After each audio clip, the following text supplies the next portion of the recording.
ಎಲ್ರಿಗೂ ನಮಸ್ಕಾರ. ಇವತ್ತು ಕಳೆದ 14 ವರ್ಷಗಳಿಂದ ನಡೆದಂತಹ ನಿರಂತರ ಹೋರಾಟ, ಸೌಜನ್ಯಾಳಿಗೆ ನ್ಯಾಯ ಸಿಗಬೇಕು, ಆ ಹೆಣ್ಣು ಮಗಳಿಗೆ ಅವಳು ಪಟ್ಟಂತಹ ನೋವು, ಆ ಒಂದು ಹೃದಯ ವಿದ್ರಾವಕವಾದಂತಹ ಆ ನೋವು ಏನಿದೆ ಸಾವಿಗಿಂತ ಮುಂಚೆ, ಆ ಒಂದು ಮಗಳಿಗೆ ಸೌಜನ್ಯ, ಇಡೀ ರಾಜ್ಯದ ಮಗಳು, ದೇಶದ ಮಗಳು ಸೌಜನ್ಯಾಳಿಗೆ ನ್ಯಾಯ ಸಿಗಬೇಕು ಅಂತ ಹೇಳಿ ಮಹೇಶ್ ಶೆಟ್ಟಿ ತಿಮರೋಡಿಯವರ ನೇತೃತ್ವದಲ್ಲಿ ಮತ್ತು ಇಡೀ ರಾಜ್ಯಾದ್ಯಂತ ಅನೇಕ ಸಂಘಟನೆಗಳು, ಲಕ್ಷಾಂತರ ಕೋಟ್ಯಾಂತರ ಜನರು ಏನು ಪ್ರಾರ್ಥನೆಯನ್ನ ಮಾಡ್ತಾ ಇದ್ರು, ಈ ಪ್ರಕರಣ ಮರುತನಿಖೆ ಆಗಬೇಕು ಅಂತ ಹೇಳಿ. ಅದಕ್ಕೆ ಇವತ್ತು ಒಂದು ಆ ಆಗ್ರಹಕ್ಕೆ, ಆ ಧ್ವನಿಗೆ ಇವತ್ತೊಂದು ಅತಿ ದೊಡ್ಡದಾದಂತಹ ಜಯ ಸಿಕ್ಕಿದೆ. ಕಾರಣ ಏನು ಅಂತ ಹೇಳಿದ್ರೆ, ಮಾನ್ಯ ಸುಪ್ರೀಂ ಕೋರ್ಟ್ನಲ್ಲಿ ಸೌಜನ್ಯ ಪ್ರಕರಣದ ಮರು ತನಿಖೆಗೆ ಮಾನ್ಯ ಸುಪ್ರೀಂ ಕೋರ್ಟ್ ಒಪ್ಪಿಗೆ ಸೂಚಿಸಿದೆ.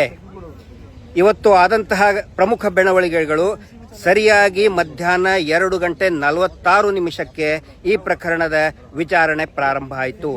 ಆವಾಗ ಒಟ್ಟು 3 ತನಿಖಾ ಸಂಸ್ಥೆಗಳು, ಒಂದು ಪೊಲೀಸ್, ಸಿಐಡಿ, ರಾಜ್ಯದ ಸಿಐಡಿ ಮತ್ತು ಸಿಬಿಐ ಸಂಸ್ಥೆಗಳು ಏನು ತನಿಖೆ ಮಾಡಿದ್ದು, ಆ ತನಿಖೆ ಸರಿಯಾಗಿ ಇಲ್ಲ, ಒಂದೊಂದೇ ಎಳೆಯಾಗಿ ಬಿಡಿಸಿ ಇಟ್ಟಾಗ ನಿಜವಾಗ್ಲೂ ಕೂಡ ಮುಖ್ಯ ನ್ಯಾಯಮೂರ್ತಿಗಳೇ ಇದನ್ನ ಕೇಳಿ ಬಹಳಷ್ಟು ಶಾಕ್ ಆಗಿದ್ರು. ಯಾಕಂದ್ರೆ ಅವರು ಕೂಡ ಓದ್ಕೊಂಡು ಬಂದಿದ್ರು.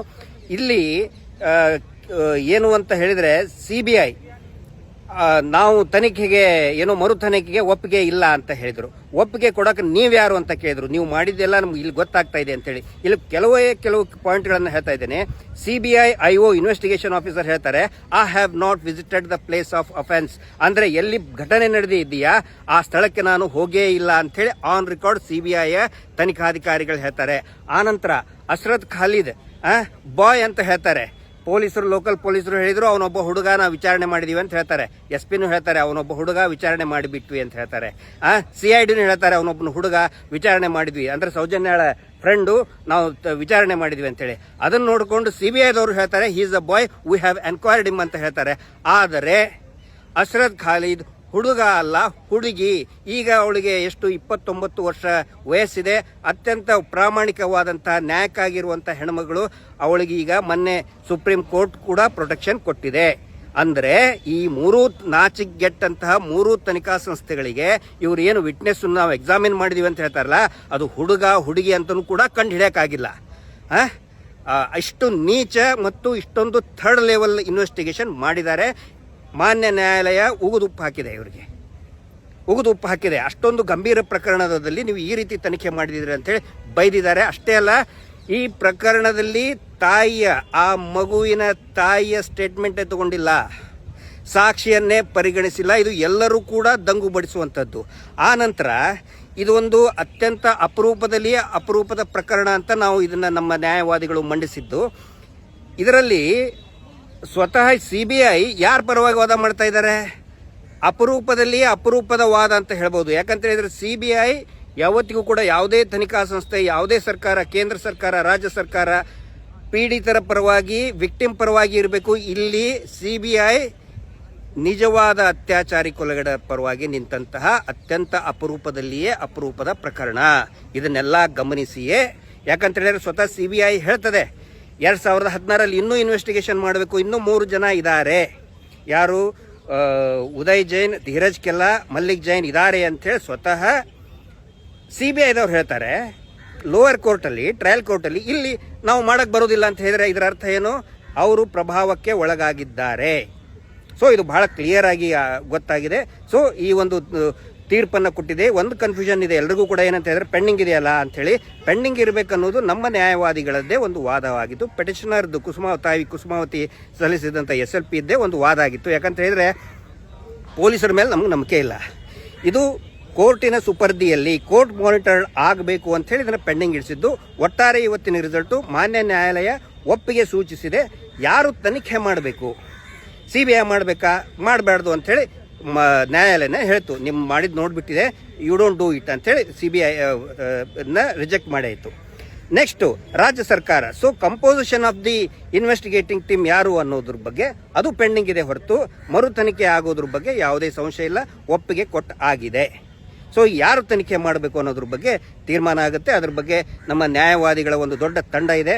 ನಾನು ವಿಶೇಷವಾಗಿ ನಮ್ಮ ಎಲ್ಲ ನ್ಯಾಯವಾದಿಗಳು ಏನಿದ್ದಾರೆ ಎಲ್ಲರಿಗೂ ಕೂಡ ನಾನು ತುಂಬ ಹೃದಯದ ಧನ್ಯವಾದಗಳನ್ನು ಹೇಳ್ತೇನೆ. ನಿಜವಾಗ್ಲೂ ಕೂಡ ಇವತ್ತು ಅವರು ಒಂದು ಹಗಲು ರಾತ್ರಿ ಕಳೆದ ಅನೇಕ ತಿಂಗಳಿಗಿಂತ ಹಗಲು ರಾತ್ರಿ ಕೆಲಸ ಮಾಡಿ ಅನೇಕ ದಾಖಲೆಗಳು ನಾವು ಕೊಟ್ಟಂಥ ದಾಖಲೆಗಳನ್ನು ಸರಿಯಾದ ಒಂದು ದಾರಿಯಲ್ಲಿ ಅದನ್ನು ಪ್ರೆಸೆಂಟ್ ಮಾಡಿದರು. ಶೋಭಾ ಗುಪ್ತಾ ಮೇಡಮ್ ಇರ್ಬೋದು, ಅವರ ಕಚೇರಿ ಇರ್ಬೋದು, ಆನಂತರ ತುಂಬ ಕೋಆರ್ಡಿನೇಟ್ ಆಗಿ ಮಾಡಿದಂಥ ಇನ್ನೂ ಅನೇಕ ಅಡ್ವೊಕೇಟ್ ಇದ್ದಾರೆ. ಗುರುರಾಜ್ ಸರ್ ಇದ್ದಾರೆ, ನೂಲೆ ಆ್ಯಂಡ್ ನೂಲೆ ಅಸೋಸಿಯೇಟ್ಸ್ದು ಸುಮಾರು 40ಕ್ಕಿಂತ ಹೆಚ್ಚು ಜನ ಅಡ್ವೊಕೇಟ್ಗಳು ಭಾಗಿಯಾಗಿದ್ದರು. ಬೆಂಗಳೂರಿನಲ್ಲಿ ಕೂಡ ಅನೇಕ ಅಡ್ವೊಕೇಟ್ಗಳು ನಮಗೆ ಸಹಾಯ ಮಾಡಿದ್ದಾರೆ, ಒಂದು ಕಾನೂನಿನ ಮಾರ್ಗದರ್ಶನವನ್ನು ಕೊಟ್ಟಿದ್ದಾರೆ. ಅವರೆಲ್ಲರಿಗೂ ಕೂಡ ನಾನು ಧನ್ಯವಾದಗಳನ್ನು ಹೇಳ್ತೇನೆ. ಆನಂತರ ಒಂದು ನಾವು ತಿಳ್ಕೋಬೇಕು, ಯಾವಾಗ ಇವತ್ತಿನ ತೀರ್ಪು ಇದರದ ಒಂದು ಮೆಸೇಜ್ ಏನು ಕೊಡುತ್ತೆ ಅಂತ ಹೇಳಿದರೆ, ಪ್ರಾಮಾಣಿಕವಾಗಿ ಹೋರಾಟ ಮಾಡಿದಾಗ, ಆನಂತರ ನ್ಯಾಯದ ಹಸಿವು ಇದ್ದಾಗ ಖಂಡಿತ ಪ್ರಭಾವಿ ಎಷ್ಟೇ ಬಲಶಾಲಿ ಇದ್ದರೂ ಕೂಡ, ಅತ್ಯಾಚಾರಿಗಳು ಕೊಲೆಗಡಕರು ಎಷ್ಟೇ ಬಲಶಾಲಿ ಇದ್ದರೂ ಕೂಡ ಖಂಡಿತ ನ್ಯಾಯ ಸಿಗುತ್ತೆ. ಮಹೇಶ್ ಶೆಟ್ಟಿ ತಿಮರೋಡಿಯವರ ಒಂದು ಈ ನ್ಯಾಯದ ಭಗೀರಥ ಯಾವುದೇ ಆಮಿಷಕ್ಕೂ ಏನೋ ಬಲಿಯಾಗದೇನೆ ಎಲ್ಲರೂ ಕೂಡ ನಮ್ಮ ಇಡೀ ಸೌಜನ್ಯ ಹೋರಾಟಗಾರರ ಟೀಮ್ ಏನಿದೆ, ಎಷ್ಟೇ ಅಪಮಾನ ಸಹಿಸಿಕೊಂಡು ಕೇಸ್ಗಳನ್ನು ಸಹಿಸಿಕೊಂಡು ಕೇಸ್ ಹಾಕಿಸ್ಕೊಂಡು ಮಹೇಶ್ ಶೆಟ್ಟಿ ತಿಮರೋಡಿ ಅವ್ರಿಗೀಗ ಏನೋ ಗಡಿಪಾರು ಅದು ಇದು ಎಲ್ಲ ಮಾಡಿದರೂ ಕೂಡ ಒಂದು ಮನಸ್ಸಿನಲ್ಲಿ ಪ್ರಾಮಾಣಿಕತೆ ಇದ್ದರೆ ಎಂಥ ಪ್ರಭಾವಿ ಬಲಶಾಲಿಯೂ ಕೂಡ ಈ ನ್ಯಾಯಾಲಯದ ಮುಂದೆ ಬಾಸ್ ಆಫ್ ಜಸ್ಟಿಸ್, ನಾನು ತಮ್ಮೆಲ್ಲರ ಪರವಾಗಿ ಸುಪ್ರೀಂ ಕೋರ್ಟಿಗೆ ನಾನು ಸಲ್ಯೂಟ್ ಮಾಡ್ತಾ ಇದ್ದೇನೆ. ಯಾಕಂತ ಹೇಳಿದರೆ ನಮ್ಮ ಧ್ವನಿ ಅಟ್ಲೀಸ್ಟ್ ನ್ಯಾಯಾಲಯ ಆದರೂ ಕೇಳ್ತಲ್ಲ ಅಂಥೇಳಿ, ಆ ಮಗುವಿನ ಧ್ವನಿ ಈ ನ್ಯಾಯಾಲಯದಾದ್ರೂ ಕೂಡ ಕೇಳ್ತಲ್ಲ. ಯಾವ ಪ್ರಭಾವಿಗಳು ಕೂಡ ಕೇಳಿಲ್ಲ, ಯಾವ ರಾಜಕಾರಣಿಗಳು ಕೇಳಿಲ್ಲ, TV ಚಾನಲ್ದವ್ರು ಕೇಳಿಲ್ಲ, ಆನಂತರ ಯಾರು ಅವರು ಕಾವಿಧಾರಿಗಳು ಕೇಳಲಿಲ್ಲ, ರಾಜಕಾರಣಿಗಳು ಕೇಳಲಿಲ್ಲ, ಯಾವ VIP ಗಳು ಕೇಳಲಿಲ್ಲ. ಆದರೆ ಜನಸಾಮಾನ್ಯರು ಸಾವಿರಾರು ಜನ, ಲಕ್ಷಾಂತರ ಜನ, ಕೋಟ್ಯಾಂತರ ಜನ ಪ್ರಾರ್ಥನೆ ಮಾಡಿದ್ದಾರೆ. ಆ ಪ್ರಾರ್ಥನೆಗೆ ಇವತ್ತು ನಮ್ಮ ಬಾಸ್ ಸುಪ್ರೀಂ ಕೋರ್ಟ್ ಮಾನ್ಯತೆಯನ್ನು ಕೊಟ್ಟಿದೆ. ತಮ್ಮೆಲ್ಲರ ಪರವಾಗಿ ನಾನು ಧನ್ಯವಾದಗಳನ್ನು ಹೇಳ್ತೇನೆ. ಹೇಳೋದಕ್ಕೆ ಇನ್ನೂ ಜಾಸ್ತಿ ಮಾತು ಬರ್ತಾ ಇಲ್ಲ. ತುಂಬ ಖುಷಿಯಾಗಿದೆ. ಮೊದಲನೆಯ ನಾವು ಜಯ, ಆದರೆ ಸೌಜನ್ಯಾಳಿಗೆ ಇನ್ನೂ ನ್ಯಾಯ ಸಿಕ್ಕಿಲ್ಲ. ಯಾವಾಗ ಆ ಹಂತಕರು ನರಳಾಡ್ತಾರೆ, ನರಕದಲ್ಲಿದ್ದು ಏನೋ ಒದ್ದಾಡ್ತಾರಲ್ಲ, ಅವಾಗ ನಮಗೆ ಜಯ ಸಿಗುತ್ತೆ ಅನ್ನೋ ಒಂದು ಮಾತನ್ನು ಹೇಳ್ತಾ, ತಮ್ಮೆಲ್ಲರ ಬೆಂಬಲ ಇದೇ ರೀತಿ ಇರಲಿ. ನ್ಯಾಯಕ್ಕಾಗಿ ಈ ಹೋರಾಟ ಇನ್ನೂ ಮುಂದುವರುತ್ತದೆ.